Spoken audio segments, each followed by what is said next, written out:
আর্জেন্টিনায় লিঙ্গভিত্তিক সহিংসতা ও নারী হত্যার বিরুদ্ধে হাজারো মানুষ রাস্তায় নেমেছেন। আন্দোলনকারীদের অধিকাংশই নারী। সম্প্রতি যৌন নির্যাতনের পর 14 বছর বয়সী কিশোরী আগস্তিনা ভেগার নৃশংস হত্যাকাণ্ডকে কেন্দ্র করে দেশজুড়ে ক্ষোভ ছড়িয়ে পড়েছে।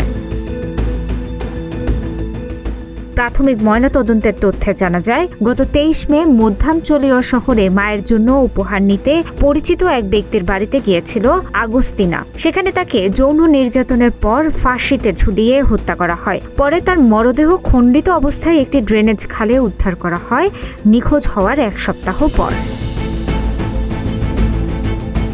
এই ঘটনায় দেশ জুড়ে প্রতিবাদ শুরু হয়। বুধবার রাজধানীতে অনুষ্ঠিত বার্ষিক নট ওয়ান লেস আন্দোলনের বিক্ষোভে হাজারো মানুষ অংশ নেন। বিক্ষোভকারীরা নিহত ও নিখোঁজ নারীদের ছবি ও নাম সংবলিত পোস্টার বহন করেন, যার মধ্যে আগস্তিনা ভেগার ছবিও ছিল।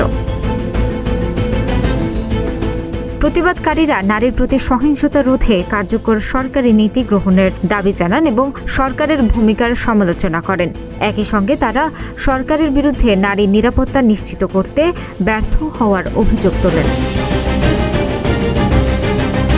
আন্দোলনকারীদের মতে, আগস্তিনা ভেগার হত্যাকাণ্ড আর্জেন্টিনায় নারীদের বিরুদ্ধে চলমান সহিংসতার ভয়াবহ চিত্র আবারও সামনে নিয়ে এসেছে। তানাজা আফরিন, প্রতিদিনের বাংলাদেশ।